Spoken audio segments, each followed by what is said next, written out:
Oi! Oi! Boa Boa noite, tudo bom? noite, Nélio. Um Boa prazer ter noite. você aqui, é, aqui junto comigo, com o Cinti Conte Rio. Falar só um pouquinho, né, do Cinti Conte, para você conhecer, e também para as pessoas muitas vezes não conhecem, né, nem o nosso sindicato, nem o nosso lindo prédio histórico. Então, eu sou Sandra Helena Pedroso, estou vice-presidente do Sindiponte Rio, que tem 103 anos de funcionamento, que nasceu do ideal de uns visionários profissionais da contabilidade. Hoje, na gestão 2018-2022, somos a maioria mulheres, e a gente Legal. está fazendo uma gestão de busca de parcerias, de parceiros, de inovação. Estamos fazendo uma gestão, principalmente agora na pandemia, está assim, mudando tudo, virando um sindicato digital e buscando parceiros para nos ajudar. E aí tem uma questão que nos é muito custosa, não estar lá naquele prédio lindo que fica ali na Buenos Aires, no meio, no coraçãozinho do Saara, né? Você fez, o Nélio é advogado, fez faculdade Mackenzie, está Ainda não sou coordenador de... advogado ainda. Estou no Ah, último mas, período, passei na OAB. mas olha só, já passou na OAB, já é a Já metade do passei. caminho. Já. Quantos fazem e não passam, Sim, né? muitos, Então, isso muitos, é já é verdade. uma vitória, né? Você é professor, ainda é professor lá no CRC? Eu ainda tenho contrato com eles, já faz um tempo que eu não dou aula lá, mas durante Ah, muitos anos eu dei aula lá. Quando eu estava lá na ah, UFRJ como professor, eu dava aula lá também. então, tinha que voltar, tinha que voltar. O Nélio dava aula lá de inglês, né? De português também você deu, de redação? Não, eu trabalhei lá com aula de inglês e apresentações, currículo, entrevista também em língua inglesa. Ah, que legal. Essa eu não sabia. Pô, vou Porque na pedir época. ao presidente Samir e à conselheira Ilan para programar. Agora a gente está fazendo os cursos EAD via Zoom, Legal! que para você é mole, né? Porque você tem ou tinha o curso de inglês ainda Isso, por uma plataforma também, né? isso. E aí sair disso tudo e ir para a prefeitura Nossa, que na loucura! Coordenadoria de Diversidade Sexual. Eu É, tenho acompanhado, né? Ele é meu amigo de FGV, nós fizemos o curso da CAF, né, com a Jorge Meis, um curso de governabilidade, foi muito legal, muito intenso, né? super intenso. Muitas confusões, sábados o Nossa, dia inteiro, no centro da cidade. Foi. É. Isso aí. nossa! E você Lidar ainda com está no pessoas, trabalho? né? Não, Você agora está no trabalho? eu tô no escritório em casa. Hoje eu passei o dia lá no palácio, né? Porque agora Aham. o prefeito, na verdade, determinou 6 etapas, né? Do caminhar para a É. cidade voltar ao normal, né? E aí o que acontece? Nós estamos trabalhando de plantão desde o dia 13 de março, quando começou todo esse processo, mas o primeiro decreto do prefeito, se não me falha a memória, foi do dia 23 de março. É. E aí, do dia 23 de março até agora, o início de junho, nós estamos trabalhando com Aham. um esquema de plantão, principalmente fazendo abordagem nas ruas. Afinal de contas, as pessoas não podiam entrar nos prédios públicos, né? Então, a gente É. tem uma população vulnerável, né? Porque uma das opções da população ali é a população trans, né? Então, as meninas estão na rua, É.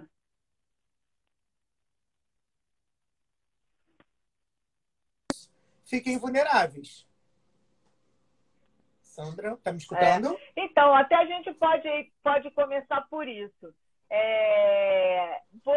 Eu tenho acompanhado esse seu movimento de colaborar com doações de cesta básicas e vários outros produtos de higiene para a população LGBT+, né? Mas Uhum. principalmente para as trans, né? Que são... Isso. Queria saber de você uma coisa. Elas são mais discriminadas? A Sim, população o que trans, acontece é, especificamente? sim, sim, na verdade acontece, o nosso mundo, né, a nossa forma de ver o mundo, ela é sempre binária, né? E quando a gente fala do É, binarismo, a gente não está falando somente na questão da sexualidade, né?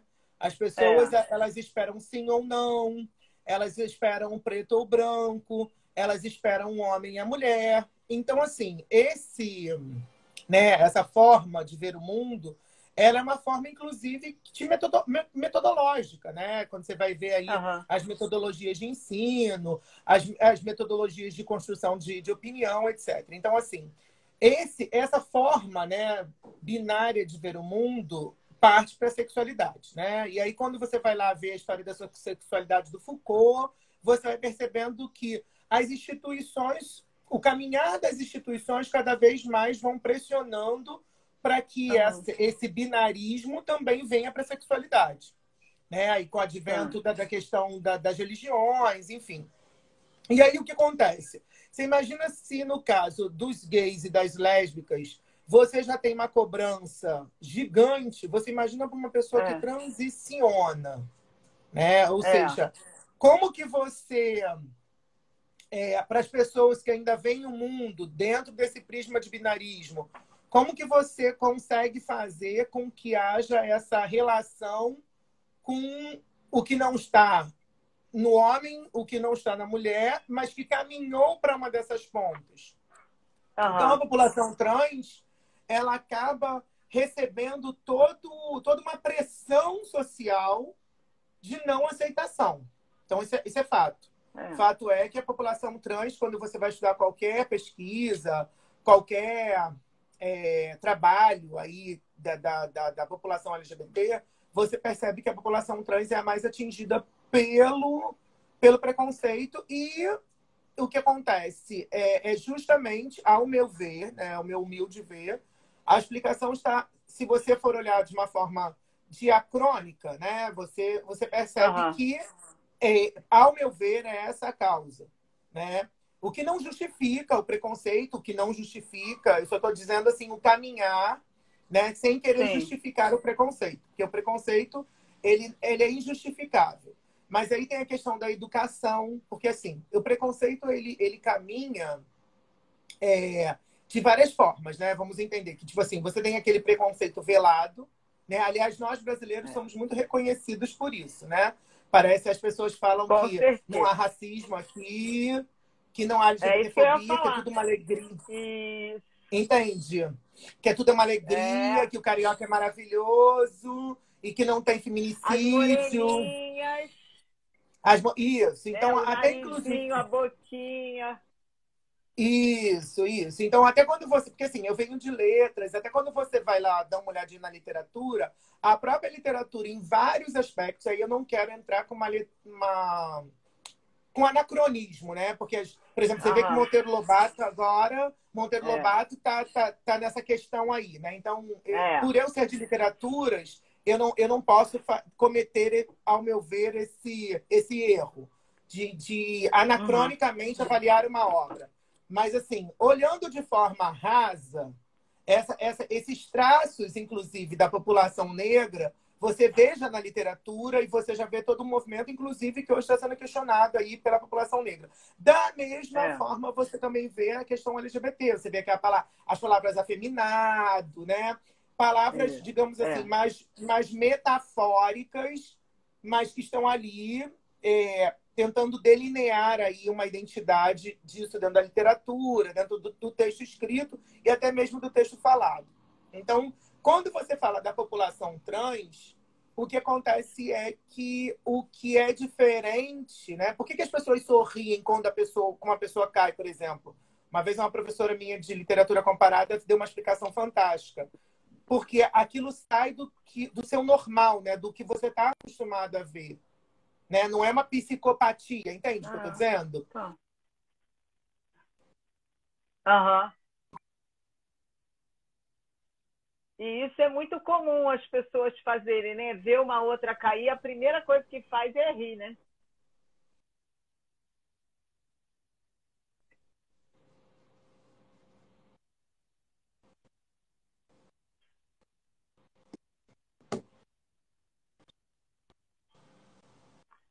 Acho que deu uma travadinha a internet dele. Deu uma variada a sua Não. internet.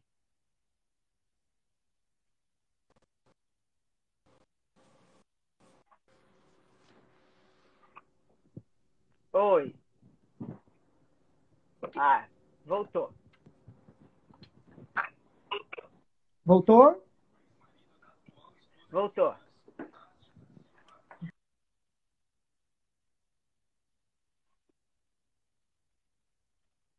Essa questão da internet a gente tem sofrido muito, né? A gente Voltou? achou que estava preparado, que a gente tinha internet, mas não, ainda não. E aí a gente está vendo aí o movimento do 5G, que vai ser a solução para a gente. Ah, agora está voltando.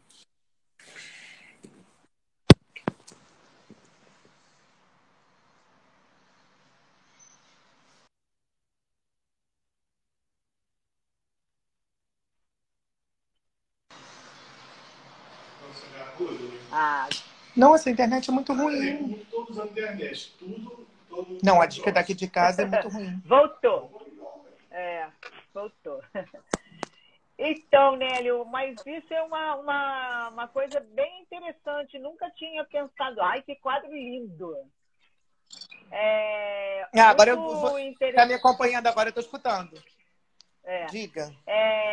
Essa questão não sabia. Eu acho que é muito, muito interessante como é que é essa analogia. Então, nunca tinha parado. Porque, assim, eu acho constrangedor quando vejo uma pessoa cair. A primeira coisa que eu faço e quero fazer é ajudá-la, né? E as pessoas Sim. acabam rindo, né? Então, não sabia que tinha uma... Eu achava que era maldade. Não, assim, porque cada ciência acaba estudando o sorriso, né? Na verdade, a psicologia estuda de uma forma, a literatura estuda de uma forma. E aí eu me lembro que essa professora de literatura comparada, ela nessa época conversou com a gente sobre isso, né? E aí, aí tipo assim, parece uma coisa sádica, né? Que a gente vê como sadismo, né? E aí, por que eu estava falando tudo isso? Porque, assim, quando você olha isso pelo prisma da psicologia, o que é diferente, a primeira coisa que normalmente acontece é que você recusa, né? Quando você olha aí um modelo, qualquer modelo aí de psicologia, etc., você tem essa recusa. Então, as pessoas trans, elas tendem a ter esse tipo de coisa. Um outro exemplo que eu sempre dou quando eu dou palestras em empresas é o nosso olhar para os defeitos. Você já percebeu? Às vezes a pessoa está com uma blusa linda, mas tem um buraquinho. Para onde o seu olhar fica? Pro buraquinho. Concorda? Então, nós temos a tendência de ter o olhar sempre para o defeito. E isso é um presente que... Quer dizer, eu não gosto nem de chamar de presente, mas é uma das características que nós temos. E eu acredito, inclusive, que seja a característica pela qual nós temos muito que batalhar para vencer, para poder aceitar a diversidade. Eu também acho. Entende? Então, assim, todas as vezes que eu converso com as pessoas sobre diversidade, eu sempre falo para elas que elas têm que fazer um treinamento de senso, né? Quando eu digo senso, eu digo olhar, respirar, falar, escutar, cérebro e coração. E aí você precisa ter um filtro desse senso, dos sensos, né? Dessas habilidades que a gente tem para o diferente, né? Porque senão o que acontece? Você sempre vai tentar encaixar o que você está vendo dentro de um padrão pré-existente que você criou. E aí a vida se transforma numa coisa chata, porque você acaba se aprisionando aquilo que você sempre espera do outro, né? E aí o relacionamento não vai. Porque se a sua É. expectativa ela é alta, será que alguém vai conseguir suprir a sua expectativa? Eu acho que e uma outra coisa que fiquei pensando, segunda-feira tem um programa no Facebook que é Política Sem Rodeios. E Ah, eu aí eles estavam conheço. discutindo essa semana a questão da diversidade. E aí eu fiquei pensando muito, eu falei que engraçado, porque escutando o programa e a gente ia conversar hoje, e aí vários professores e historiadores conversando, e fiquei pensando muitas coisas que, assim, por que você não pode, aonde está escrito que você não pode ter uma orientação sexual diferente? Aí a gente também na escola, de maneira geral, aprende também errado. Mas eu não culpo os professores, e sim o meio, né? Porque as pessoas, isso não é uma coisa que se discute muito, que se fala, né? E nesse programa falava-se muito da parada LGBT, que as pessoas começaram a fazer vários comentários. Para que fazer a parada? E aí as pessoas não entendem. E assim, eu sempre entendi como uma maneira de mostrar ao mundo que tem coisas que as pessoas são diferentes, né? Senão a gente seria tudo robozinho, né? Aquele filme A Mãe, quem não viu, vale assistir, que ela quer fazer robôs. Não é assim que a gente é. E assim, ele traz uma outra característica de dialogar com a própria população, fora as receitas. Você acha que isso acontece mesmo ou é muito mais só para... Olha só, nós estamos aqui. Não, olha, entenda. Foi como eu falei para você desde o início, sobre a gente pensar juntos a complexidade do ser humano. Por exemplo, agora mesmo você foi lá na escola conversar sobre a questão da escola na nossa formação ao ver o mundo. Mas pensa você que é professora, a vertigem que você cria numa sala de aula quando você diz que não existe o certo ou o errado. Né? Imagina você que é contadora, se você chega para o seu cliente e você diz assim, olha, você pode trabalhar o seu financeiro de várias formas. E se o cara do outro lado for um cara mais cartesiano, ele vai achar que você é uma contadora fraca porque ele não está pronta para aceitar que o mundo pode ter, o mundo da contabilidade. Inclusive, né, a gente ainda fala em contabilidade criativa e acabou se tornando um termo negativo, né, uma coisa voltada para a ilegalidade, para a ilicitude, mas assim, não quero entrar nessa questão. Mas assim, o que eu estou te chamando a atenção é que as pessoas, historicamente, elas não estão preparadas para lidar com a vertigem do não ser, da vertigem do não estar, da vertigem do ser e não ser, entende? E aí, quando você fala da diversidade, Sandra, você fala justamente desse não ser, porque o outro está esperando que se seja homem ou mulher. E aí, como não é homem ou mulher, e desde o livrinho que ele fez na escola, que tinha que botar o terninho no homenzinho e o vestidinho na mulherzinha, como que ele vai ver isso? Como que vai ser isso? Né? E aí, não, veja, aí você tem a questão da visão desconstrutivista e a visão construtivista.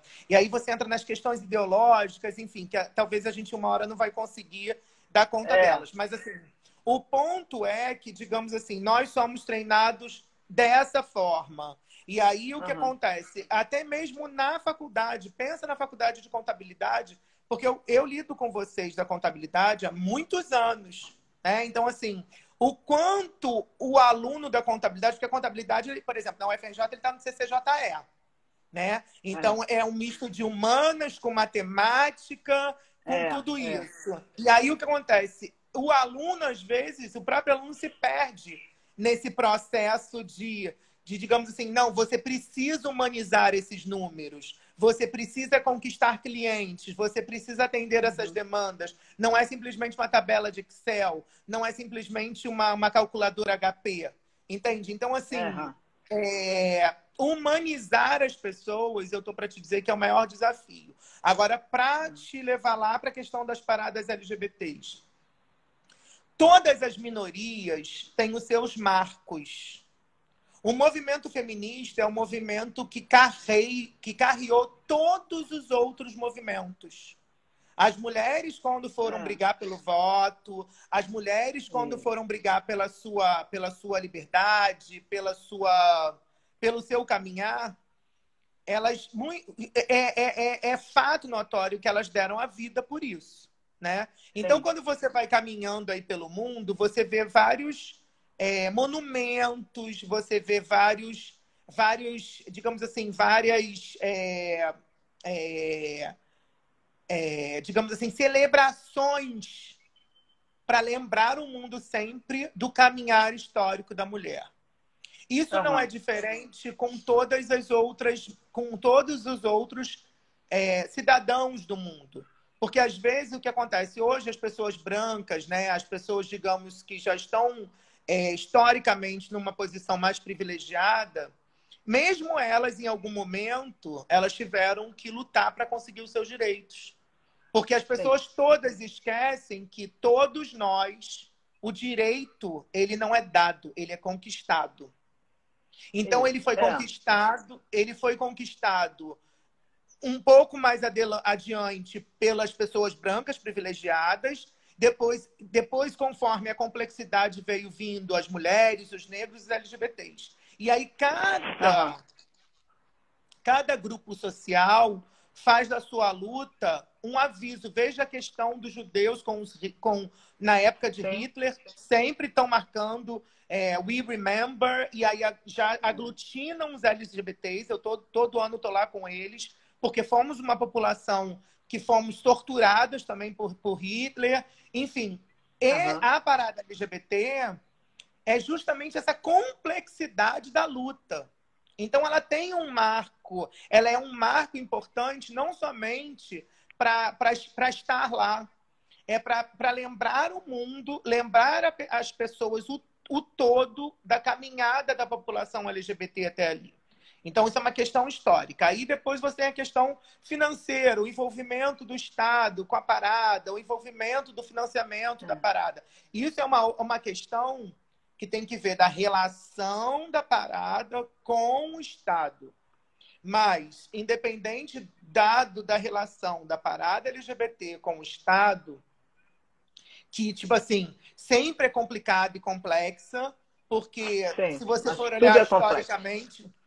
se você for olhar historicamente, todos os governos tiveram questões de financiar e, enfim, acabaram ajudando de alguma forma. Isso é um ponto, né? E aí é o que eu sempre digo, né? Não é um advento da gestão do prefeito Crivella, mas se você for olhar o jornalismo aí, olhar para trás aí no Google, você vai ver que sempre teve essa questão de financiamento. Então, assim, isso é uma questão outra.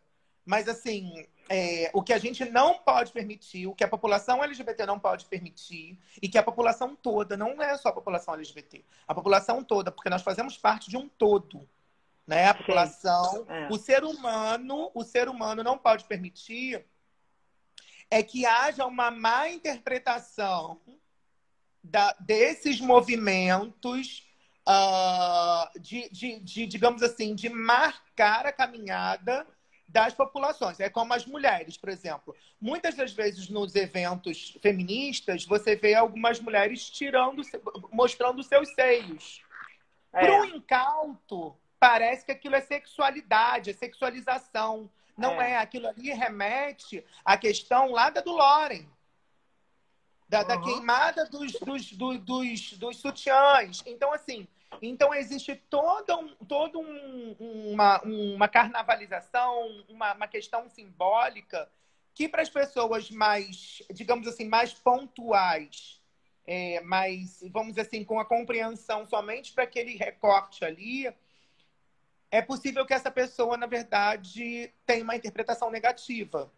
Entende? Aham. Então, assim, a gente precisa entender que o mundo, a despeito de algum tipo de comportamento, né, para tentar novamente entender em preto e branco, o mundo ele é mais do que isso, tem uma simbologia, tudo é muito simbólico. Agora, temos que saber que dentro desse simbolismo, nós também temos os limites dados pelo Estado Democrático de Direito, né? E isso Sim. é para, entende? É para todo mundo, né? O Estado é para todo mundo, entende? É isso. Diga. Então, e aí, pensando, esse é um tema que tenho lido um pouco, até porque estamos no mesmo grupo, e aí isso foi uma coisa que foi me chamando bastante atenção, e também como frequento as escolas estaduais, uma coisa que me chama a atenção é que eu não vejo essa população sendo atendida em termos de educação básica. Você É. acha que isso é uma verdade? Eles estão. Tudo bem que a gente tem a maior Kátia, a a evasão Kátia, escolar é muito. A a evasão é Kátia, muito alta, né? deixa eu só dar boa noite aqui para a Kátia. A Kátia é presidente da comissão da OAB LGBT lá da A vergonha. Barra. Comissão essa que ela gentilmente me convidou para fazer parte. Eu tenho muito orgulho, porque é uma querida nossa, uma querida que está batalhando. Deixa eu te responder sobre a área de educação. A área de educação, você sabe que é uma área que eu, assim, dentro do meu espaço, né, e eu sempre falo com muita humildade, porque sempre tem alguém que conhece mais do que a gente, enfim.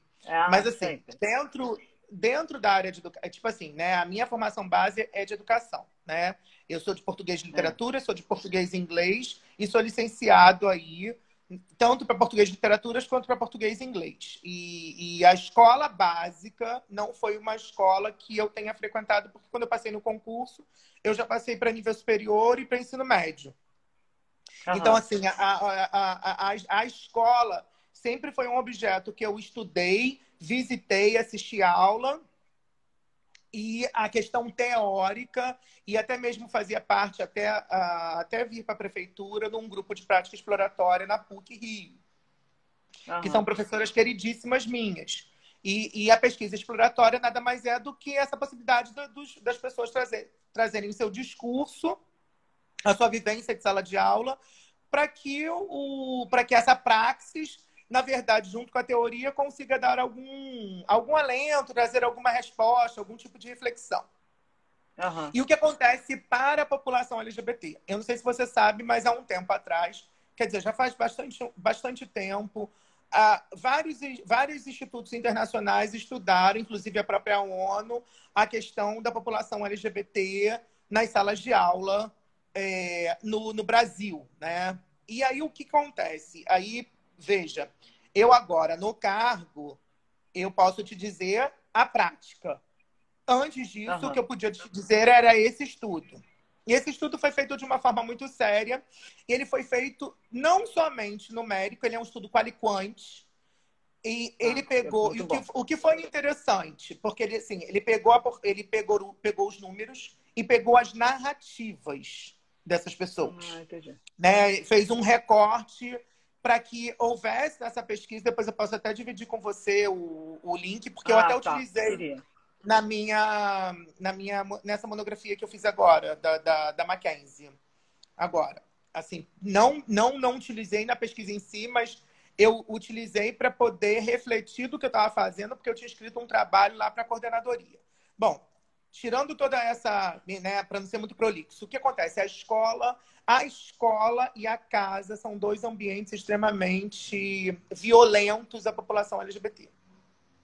E aí eu falo sobre a questão da violência hoje, tanto nos documentos, que na verdade, um dos documentos que eu estou pautando a minha fala é o primeiro dossiê de violência LGBT que a gente tem conhecimento nas Américas, que foi uma parceria da SED Rio com o INSP, né, que fez um levantamento lendo os registros de ocorrência.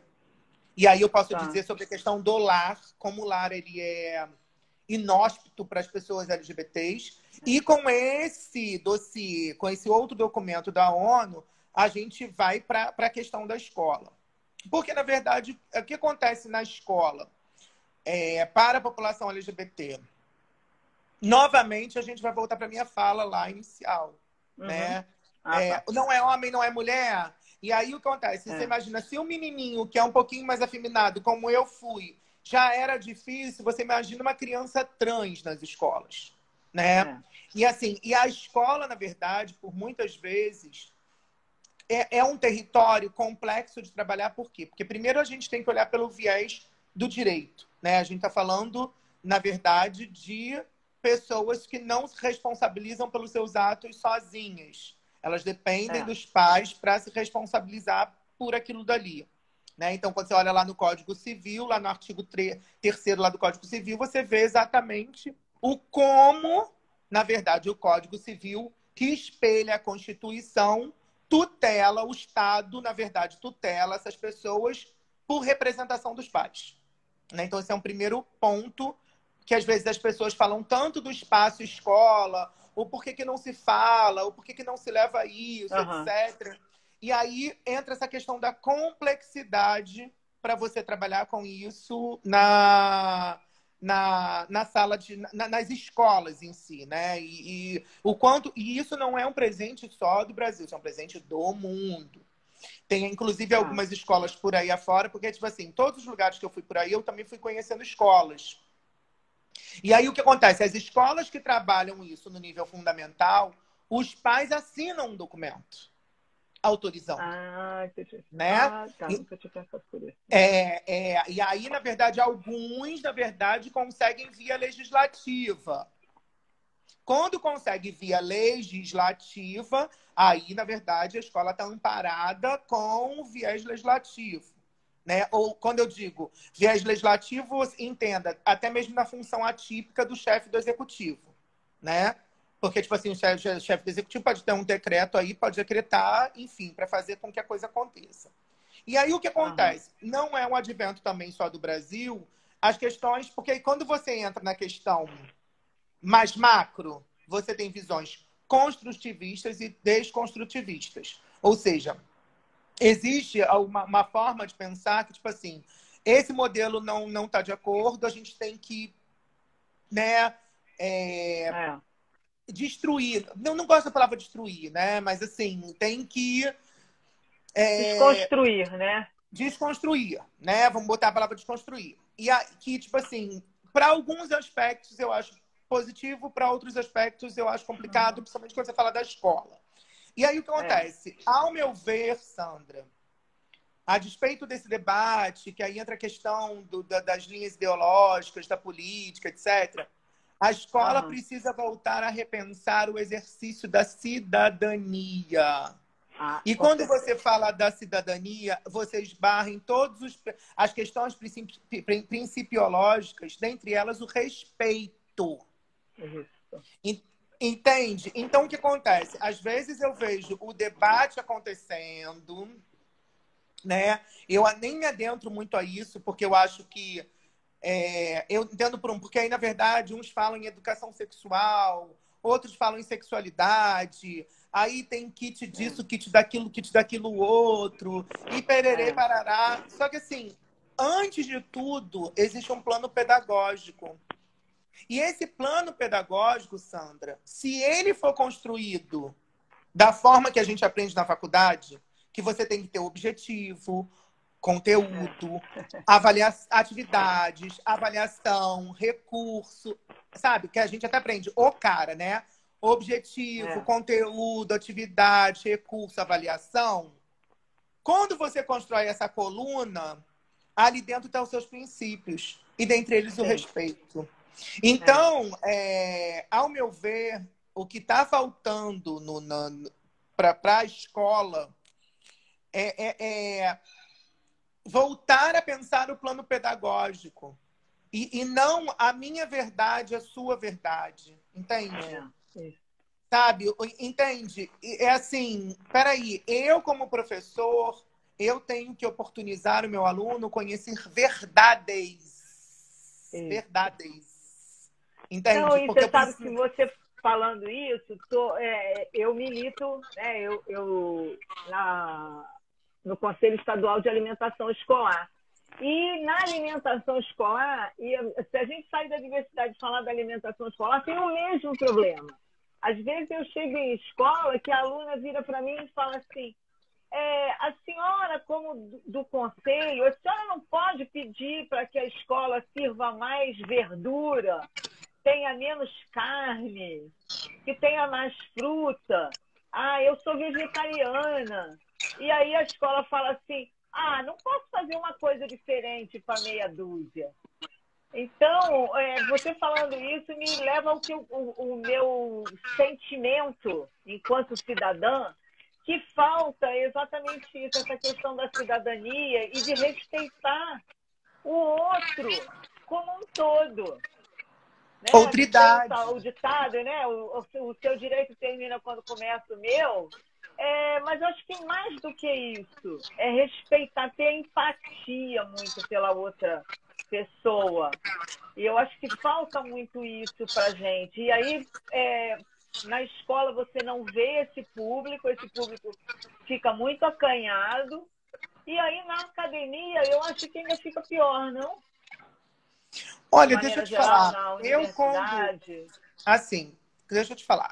A universidade, dependendo do curso que você vai estar, a coisa ela tende a ser mais complexa.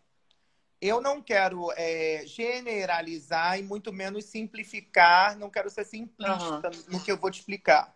Mas eu fui professor de inglês instrumental na UFRJ, né?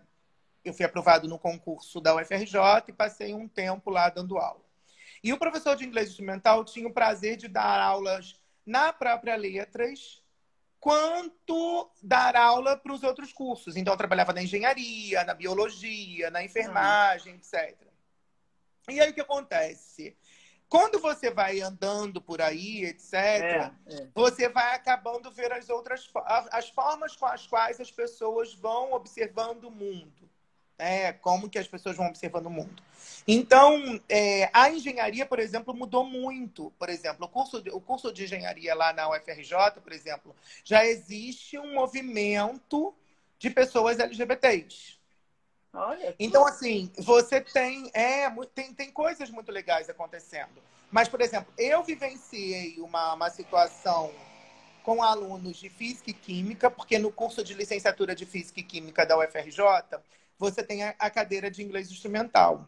E, normalmente, os cursos de Física e Química, eles tendem a ter mais homens do que mulher.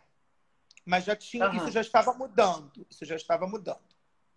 E aí, eu tinha muitos alunos, assim, nessa turma de Física e Química, dentre eles militares, etc. E aí, a aula acontecia na sexta-feira de noite. E aí, eles faziam acordos com professores, enfim, né, de flexibilizar essa presença. Quando eu cheguei, eu falei, não, as pessoas precisam vir, porque eu também estou vindo da minha casa, eu estou vindo dar aula, e a gente precisa ter aula, afinal de contas, a gente está falando da maior universidade da América Latina, e eu não posso permitir que isso aconteça, porque tem uma questão política, né? Porque é ruim para mim. Será que os outros professores fariam a mesma coisa? Bom, enfim, eu não quero polemizar isso. O ponto é que os alunos tiveram que aparecer. Então, a turma tinha 100 e tantos alunos. Né? Eles tiveram que aparecer. Aí, na sexta-feira de noite, o que aconteceu era o seguinte. Eles começaram a ficar incomodados, porque as esposas não acreditavam que eles estavam indo assistir aula. Aí eu falei assim, tudo bem, não tem problema. Tragam as esposas, tragam seus parceiros, tragam para cá. E aí cada um trouxe. Aí no início começaram a trazer as suas esposas. Até que teve um rapaz que resolveu levar o parceiro dele, o esposo dele. Aí eu preenchi aquele quadro, né? Aquele quadro gigante da UFRJ, né? Que vai de uma ponta a outra lá no CT. Quando eu virei, você não vai acreditar. As pessoas todas tinham afastado as cadeiras daquele casal. Sabe? Então eu vivenciei isso. E tô te contando uma vivência minha, de sala de aula. Gente, que coisa horrorosa. E aí o que acontece? Foi difícil porque, tipo assim, eu falei pra eles, olha, eu vou virar de novo, eu vou fingir que isso não aconteceu. e vocês vão botar as cadeiras todas no mesmo lugar. Porque senão acontece, as esposas vão sair, os esposos vão sair, e não vai ficar bom porque todo mundo sabe que eu sou gay. E aí, não, que isso, professor, não foi bem isso. Aí entrou naquele deixa disso, sabe? Naquele deixa disso. E eu falei assim, não, então a gente vai ter que reorganizar. Aí eu tive que levar essa pauta para o debate de sala de aula, enfim. E aí eu tive que gastar um pouquinho, gastar não, ganhar, né? Ganhar um pouquinho do tempo para que as pessoas pudessem entender a diversidade. E acredite se quiser, hoje tem vários desses alunos que são os meus alunos, são meus amigos no Facebook, e eles mesmos contam a história. Vários deles já viraram até professor da UFRJ. Porque isso a gente está falando lá de 2003, você está entendendo? Então, vários deles já viraram professores da UFRJ, já viraram, sei lá, capitão, general, não sei, essa coisa da carreira militar. Enfim, e o professor se responsabiliza por isso. Mas quando se responsabiliza por isso, Sandra, foi o que eu disse para você. Eu não quis impor a minha verdade. Eu falei que aquilo não podia acontecer porque nós éramos cidadãos, as pessoas tinham o direito de se expressar. E eu, como gay, estava me sentindo atingido por aquilo. Eu queria saber por que eles estavam se sentindo atingidos, já que eles também estavam levando as esposas deles também para a sala de aula. E daí a gente fez um grande questionamento, etc. E a coisa funcionou, sabe? Eu me senti muito responsável por não impor a minha verdade gay, vamos dizer assim, né? Porque às vezes o que acontece? Isso muito acontece porque, tipo assim, você tá sendo homofóbica. Mas, ao mesmo tempo, eu também sou heterofóbico. E aí, como que fica, né? Então, tipo assim, acaba que eu fujo falando do mundo. E é isso, não, e uma coisa que a gente também tem que discutir, né? Que eu acho que a pauta para os professores, de maneira geral, ter a coragem de discutir isso. E a gente lembrar que a universidade e as escolas, elas foram criadas para isso, para que a gente tenha liberdade para discutir os pontos de vista. Aí, por exemplo, fiquei muito contente outro dia aqui com essa coisa da pandemia. Minha sobrinha que está morando comigo, e junto com a minha irmã, e ela fazendo um trabalhinho da escola, falando das famílias. E aí várias famílias diferentes, os filhos de coração. Aí eu falei, cara, o mundo ainda tem jeito, né? Porque quando você vê, há pouco tempo atrás, você estava batalhando com aquela questão lá do prédio de Copacabana, que as pessoas botaram a população trans para fora, né? Então, assim, poxa, por quê, né? Acho que um pouco você respondeu. As pessoas são muito binárias e aí elas não conseguem entender que o mundo pode ser diferente. Um pode ser preto, branco, pardo, índio. Se eu quero me vestir de homem, de mulher, é um direito que me assiste. Isso para mim me custa muito porque eu tenho uma amiga que é trans e foi assim, eu era muito jovem quando falei, cara, é possível. E eu acompanho ela na maior vitória, porque ela é linda, a Georgia é linda, e está aí virando o mundo afora, e provou que pode ser diferente, né? Teve toda uma... Ela nasceu numa cidade muito pequena e foi muita discussão. Como assim? Então, essa questão da diversidade da escola, para mim, é sempre muito presente pelo mundo. E eu acho que a gente podia ser um pouquinho mais justo e entender o outro, proporcionar, né? E aí, queria, além dessa coisa do prédio, que eu fiquei assim, poxa, como é que as pessoas fazem isso? Queria que você falasse, nossa senhora, já tem 45 minutos que a gente está falando aqui, ó, tá vendo? Esses encontros tem que ter mais. Uma coisa que eu queria, curiosidade, de ter contato.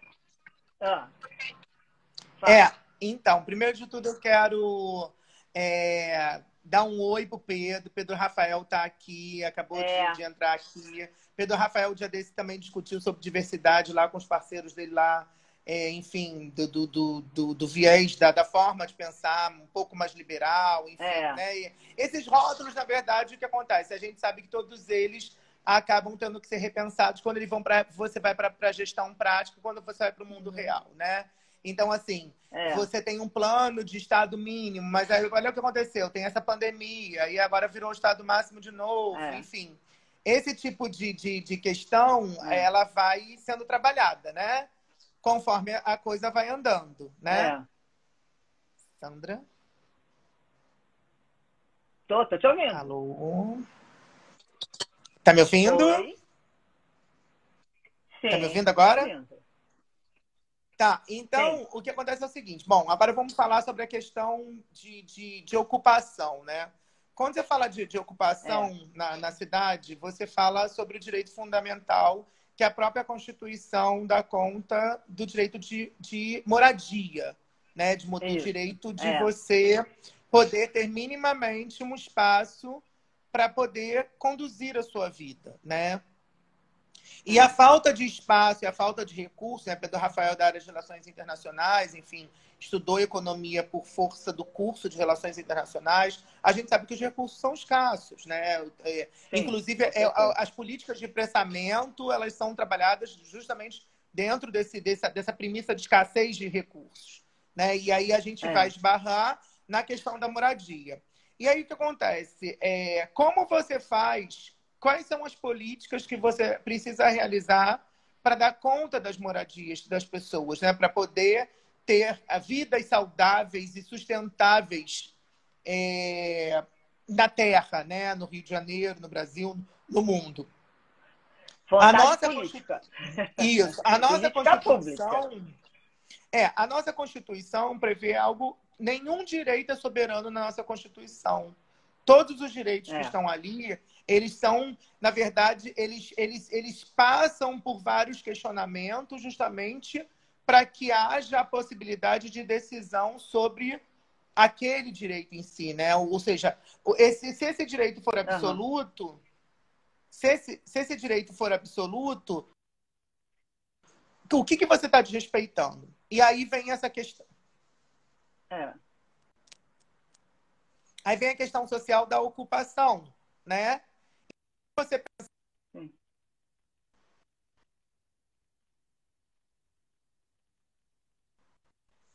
Sandra? Voltou? Tô aqui. Voltou? Voltou. Então, o que acontece? Quando você fala da ocupação, você fala justamente de pessoas... Porque, assim, a ocupação ela é entendida também como movimento político. E aí, quando entra na questão do pensamento político, você entra na questão dos amores e dos ódios, etc. Fato é que, na verdade, as pessoas precisam morar. E quais são as políticas que nós temos para as pessoas morarem, né? E aí a gente vai discutir aquela coisa de quem tem posse, quem tem a propriedade, que a propriedade ela é absoluta. Pedro Rafael diria que a propriedade é absolutérrima e que não pode, não. Enfim. Mas aí o ponto é o seguinte, que isso aí tem desde lá de 1205, desde lá do João Sem Terra, do rei João Sem Terra, que se discute propriedade. Então, o que acontece? Como vamos fazer? Fato é que nós temos uma pobreza galopante, as pessoas não têm como morar, falta emprego, falta tudo, porque às vezes a gente vê as pessoas falando, parece que, tipo assim, é opção não trabalhar, sabe? Às vezes eu acho até assim engraçado, porque você escuta a pessoa falando e você diz assim, gente, da forma com a qual, né? Porque, assim, a meritocracia tem os seus tons, né? Eu gosto de dizer que nenhum conceito é ruim. Nenhum conceito é ruim. Eu costumo dizer que os conceitos têm os seus tons. A meritocracia, ela é importante e interessante quando você tem um processo isonômico, quando você tem equidade, né? Se você não tem equidade, é complicado você falar de meritocracia, porque não tem como você pegar uma criança de 6 anos que viva numa favela como a Rocinha e colocar essa criança que mal conseguiu comer uma maçã com um menino que mora aqui na Lagoa de 6 anos de idade que tomou um café da manhã com 27 itens diferentes. Né? Não tem como você comparar uma coisa com a outra. Né? Então, os aspectos matemáticos, né, eles acabam caindo por terra quando você chega um pouquinho mais perto da realidade social. Então, eu tenho muito cuidado de não desmerecer esses aspectos metodológicos, né, bem trabalhados pelas empresas, enfim, até mesmo pela educação, Aham. de meritocracia, etc. Mas eu também não posso deixar de conhecer a realidade social. Né? E a realidade social, às vezes, ela não bate com a teoria. Ela não bate com a realidade. Então, por exemplo, na verdade, durante esses quase 4 anos de governo, eu já tive que ir para a porta de ocupações várias vezes para lidar com a PM, com a Guarda Municipal, com a assistência social, enfim, com todo um processo confuso para garantir os mínimos humanitários para os ocupantes. Porque às vezes as pessoas dizem assim, nossa, mas você é a favor, tá pegando o imóvel privado do outro. Não é, eu não estou aí para ser Estado juiz. Estado juiz é o judiciário. O meu cargo é um cargo de direitos humanos. Eu preciso que se entenda que quando o Estado decide tirar essas pessoas ou manter essas pessoas, eu, como uma página de direitos humanos, eu tenho que garantir os mínimos de sobrevivência para essas pessoas. Esse é o meu papel. E o meu papel é sensibilizar com que Estado, município e União possam oferecer algum retorno para essas pessoas. Porque nós temos vozes envolvidas aí. Você tem o Estado, que às vezes é dono desses imóveis, a pessoa privada, que é dona desse imóvel, que são vozes importantes para levar em consideração, mas também nós temos essas pessoas que não têm onde morar. Então, não, como que você... é o que a gente falou, se ela não tem, porque assim, se ela não teve uma educação de qualidade, se ela não teve nenhum instrumento que ela possa trabalhar, e isso é uma coisa que você tem feito bastante, de buscar empregos para essa população, que isso é muito legal, e aí batalhar aquela vaga, instrumentalizar aquela pessoa para um currículo, arrumar o currículo, ela se apresentar, porque a gente ainda tem a questão do preconceito na apresentação, né?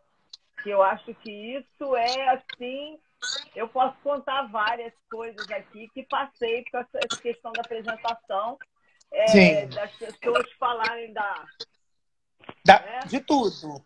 Do perfume, do óculos, do relógio. Do perfume, da boquinha, do cabelinho, né? Já passei por várias dessas. E até por usar óculos. Então, o brasileiro é um povo muito, muito estranho, né? Mas não é advento mundial. É um advento do ser humano. Mas aqui eu acho que é mais gritante. Aqui não, amiga, na verdade, não. Não é gritante. Aqui é mais velado. Não sei. Assim, porque assim, há povos que são... Assim, vamos falar de um termômetro de hipocrisia, né? E vamos botar assim, hipocrisia não como aspecto negativo, tá? Hipocrisia stricto sensu, né? Ou seja, eu não gosto daquilo, mas não vou falar, sabe? É isso que eu tô dizendo. Então, assim, por exemplo, como você vai para uma sociedade americana, principalmente a sociedade americana do centrão dos Estados Unidos, não tô falando das pontas, tô falando lá pro frio, lá para cima, eles são capazes de desconhecer a existência do outro. Sim. Entende? Eles são capazes de desconhecer. É muito comum as pessoas morrerem e as pessoas nem saberem que a pessoa morreu. Entende? Então, assim, a forma de expressar essa hipocrisia, ela é diferente em cada cultura. Né? Ela é diferente em cada cultura. E os locais mais globais tendem a ser mais abertos. Porque acabam tendo que... A máquina só anda com todo mundo ali. Entende o que eu estou dizendo? Por exemplo, você não consegue imaginar uma Nova York sem os latinos. Porque isso é uma questão econômica, né, Pedro? É uma questão econômica. Paquistanês. Entende? Então, aquelas pessoas vão ser mais aceitas ali porque economicamente precisa delas para poder movimentar a máquina. E eu não estou entrando nas questões trabalhistas, tá, Pedro? Não estou entrando nas questões trabalhistas. Eu estou falando somente de como que a aceitação... Só temos 5 minutos. Ai, meu Deus, que horror. Mas assim, ou seja, essa questão de aceitação, ela acontece por várias áreas, né? Direito, economia, agora eu peguei esse exemplo da economia que me veio aqui.